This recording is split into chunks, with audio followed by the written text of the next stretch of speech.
2027 one day বিশ্বকাপ শুরু হবে মহাত্মা গান্ধীর জন্মদিনে।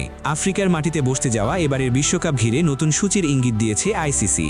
2 অক্টোবর টুর্নামেন্ট শুরু হয়ে 21 নভেম্বর ফাইনালের সম্ভাবনা, অর্থাৎ প্রায় 50 দিনের মহারণ। এর সঙ্গে 14 দলের বদলে সম্পূর্ণ নতুন প্রতিযোগিতা কাঠামো, 12টি ভেন্যু এবং ইতোমধ্যে সরাসরি জায়গা নিশ্চিত করা 10টি দল, সব মিলিয়ে বদলে যাচ্ছে বিশ্বকাপের চেহারা। তাহলে নতুন সূচি, নতুন ফরম্যাট এবং বাংলাদেশের বিশ্বকাপ সমীকরণে কি থাকছে, চলুন দেখে আসি এক নজরে। 2027 সালের ওয়ানডে বিশ্বকাপ হতে যাচ্ছে আফ্রিকার মাটিতে। একেবারেই ভিন্ন ধরনের একটি আসর। দক্ষিণ আফ্রিকা, জিম্বাবুয়ে ও নামিবিয়ায় আয়োজিত হতে যাওয়া এই বিশ্বকাপের সম্ভাব্য সূচি নিয়েই এখন সবচেয়ে বেশি আলোচনা। আইসিসি আনুষ্ঠানিকভাবে শুরুর তারিখ ঘোষণা না করলেও ক্রিকবাজের তথ্য অনুযায়ী 2 অক্টোবর থেকেই টুর্নামেন্ট শুরু করার চেষ্টা চলছে। আর এই তারিখের বিশেষত্ব হল দিনটি গান্ধীর জন্মদিন, যা গান্ধী জয়ন্তী হিসেবে পরিচিত। শুরুতে পরিকল্পনা ছিল 1 থেকে 7 অক্টোবর পর্যন্ত প্রস্তুতি ম্যাচ আয়োজন করে 8 অক্টোবর থেকে মূল টুর্নামেন্ট শুরু করার, কিন্তু সেই পরিকল্পনায় পরিবর্তন এসেছে। নতুন সূচি অনুযায়ী প্রস্তুতি ম্যাচগুলো আগে শেষ করে 2 অক্টোবর থেকেই মূল বিশ্বকাপ শুরু করার চেষ্টা চলছে।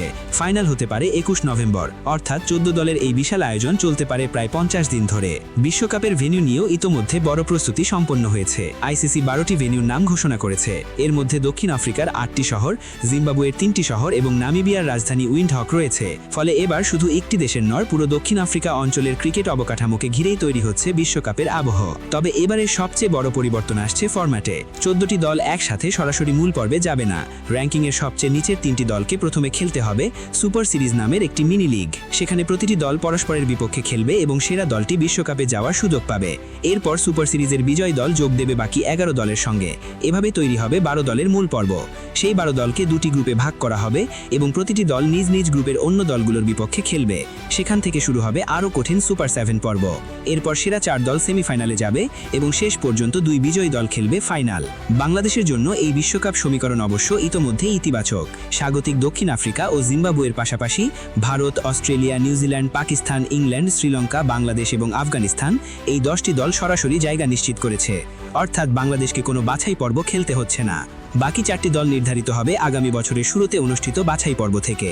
সেখানে 10টি দল অংশগ্রহণ করবে, যার মধ্যে থাকবে স্বাগতিক নামিবিয়া, ওয়েস্ট ইন্ডিজ এবং আয়ারল্যান্ড। ফলে বিশ্বকাপের শেষ 4টি জায়গার জন্য লড়াই হবে বেশ কঠিন। সব মিলিয়ে 2027 বিশ্বকাপ শুধু আফ্রিকায় আয়োজনের কারণেই নয়, বরং সম্ভাব্য 2 অক্টোবর উদ্বোধন, 21 নভেম্বর ফাইনাল, 12টি ভেন্যু এবং সুপার সিরিজ থেকে সুপার 7 পর্যন্ত সম্পূর্ণ নতুন কাঠামোর কারণে আলাদা গুরুত্ব পাচ্ছে। আর বাংলাদেশের জন্য সবচেয়ে বড় স্বস্তি, টাইগাররা ইতোমধ্যেই সরাসরি মূল বিশ্বকাপে জায়গা নিশ্চিত করে রেখেছে।